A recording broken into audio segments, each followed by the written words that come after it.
Yeah, definitely. Yeah, no, we've been friends for a while, since I was an undergrad, and I think Jeff was finishing undergrad, going into grad school. Right. Yeah. So we've been studio mates before, and then I also left in between, like when I went to undergrad, and now I went to grad school at Florida State. So we worked apart separately for a few years, but we've always been friends. So we just kind of talked it through, and then eventually decided to start something more of like a project-based idea when I came back. I knew this place as an undergrad. I knew this place as a grad student, and all of a sudden we got to dig into this residency space in the arts building. Tim Abler and Steve Sellers allowed us this opportunity to come in, and we pitched the idea of transforming the studio space. A studio space we knew hadn't really moved much in a while. It turned into kind of this storage place. Storage place. So we kind of we offered the idea of revitalizing that space and kind of having it as a hub for creativity. And then that became the project. How do we activate this space through simply getting artwork on the walls? That was a big deal. And then that allowed us to kind of dream up what we wanted out of it, and we could kind of cobble it together as we went. It's kind of where the name Create Space comes from. Yeah.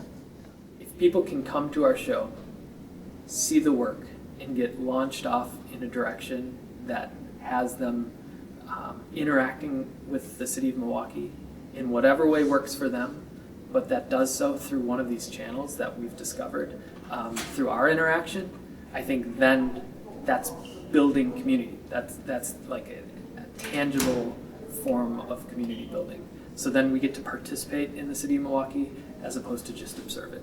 And that's, I think, a regular goal for us. Right. Yeah, no, I think that's really interesting that you say, because we have been observing Milwaukee, from afar, from personally. So I think another goal is to, bring people together, have them share their ideas, because we're not the only people that are interested in talking about this city.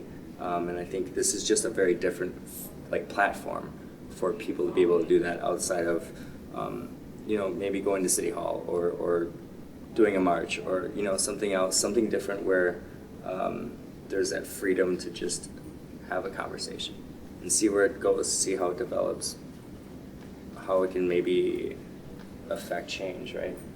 Yeah, and also, I know we talk a lot about making work that doesn't just reflect the city of Milwaukee, but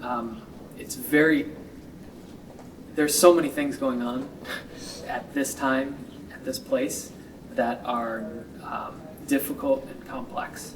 And so we talk a lot about making work that builds this positive vision for the future of the city of Milwaukee. So sometimes we try to infer how these people can affect the city.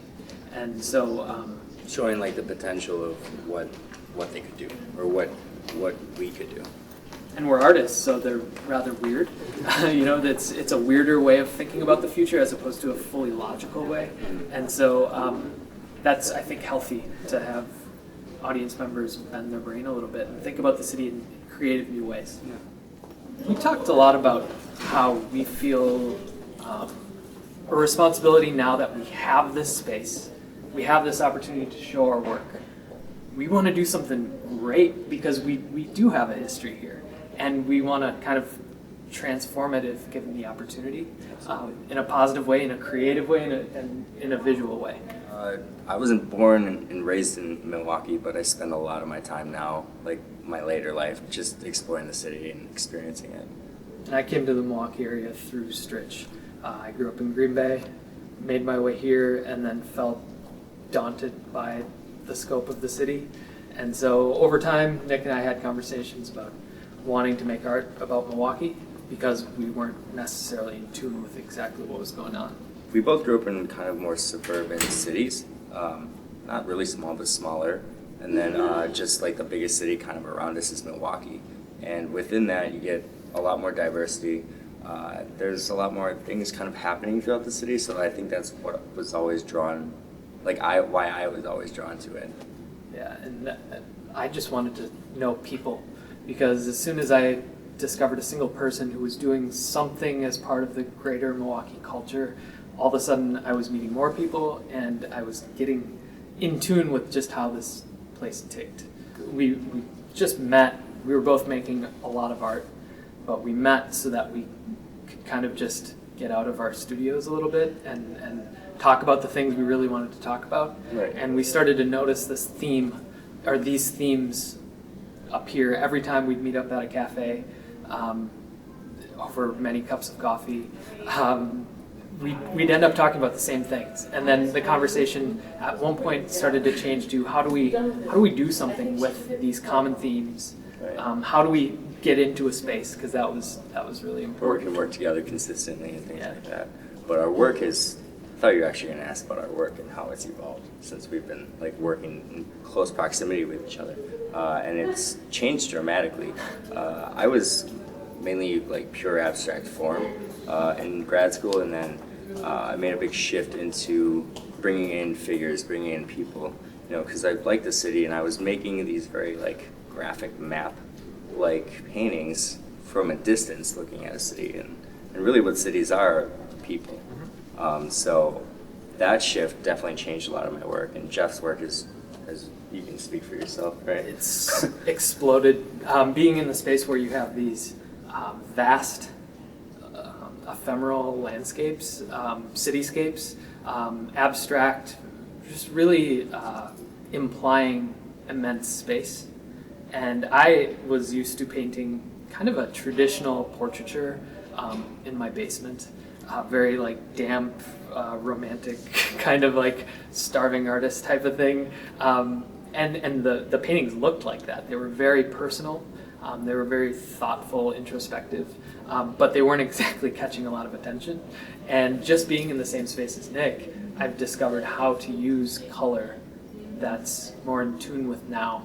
I've learned how to be a little freer to abstract my work and not feel so tied to painting every single detail, but capturing an expression or an impression of a person, a place, or an idea. We really designed our approach to be able to shift. Yeah, I think that was kind of one of the biggest things. Like we didn't want to stay exactly what we decided when we started, because you learn more. As you have to adapt, right? It's only smart to do. So we set up kind of the ideology behind Create Space to be able to do that.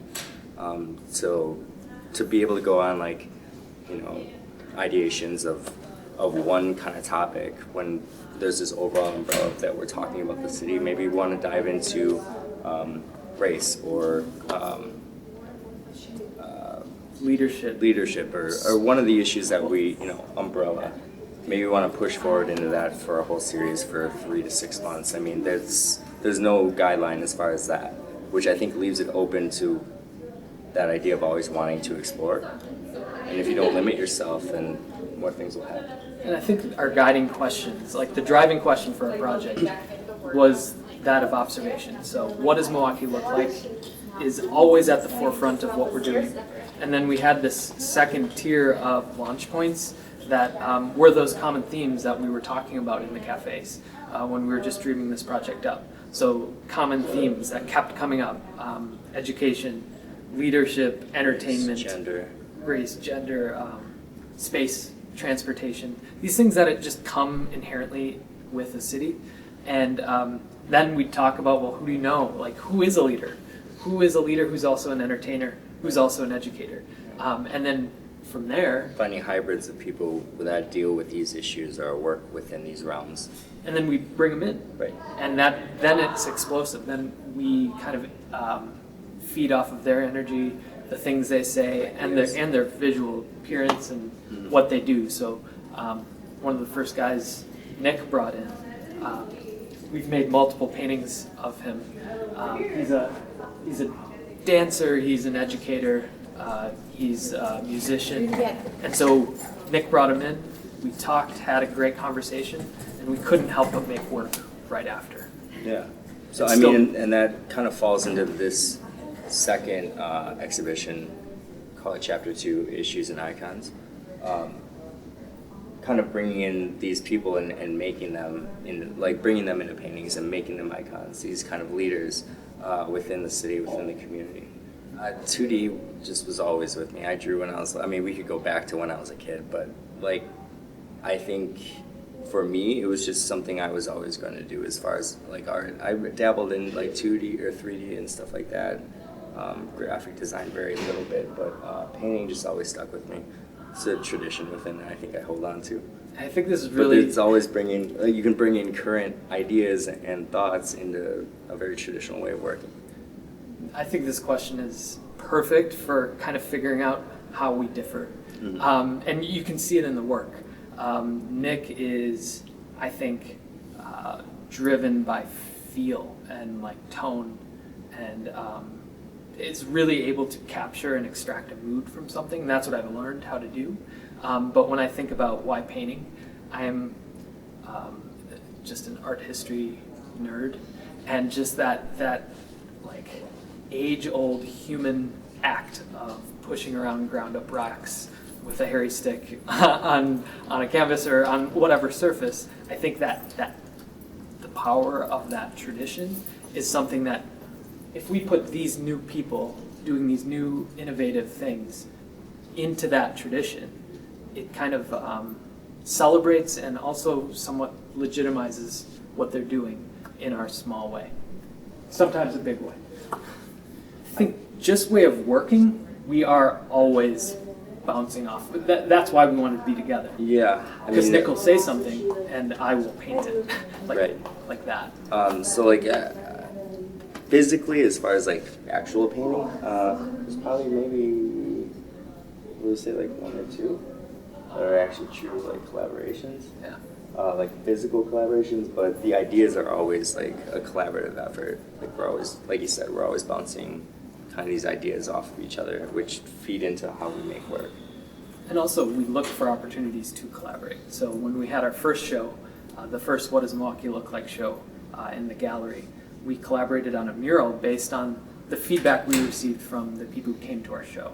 And that was something new and exciting, and really pushed, I think, both of us to communicate better, and also to try something way out of our comfort zone. And it worked, right? Which was pretty cool. Yeah. You know what's weird? I never have a favorite piece. It's just like making the next one. I do. I don't know. Go ahead, because I don't have one. I have one called The New City, and that throughout this process of making work and being able to fill up a space with lots of paintings, you kind of are always looking for that next like driving force behind a future series. And the New City painting is that. It's taken me way out of how I used to think about paintings, and now this single painting inspired a book. It inspired a whole series of paintings that I can chew on for a long period of time, and it just turned out really well too. How I wanted it.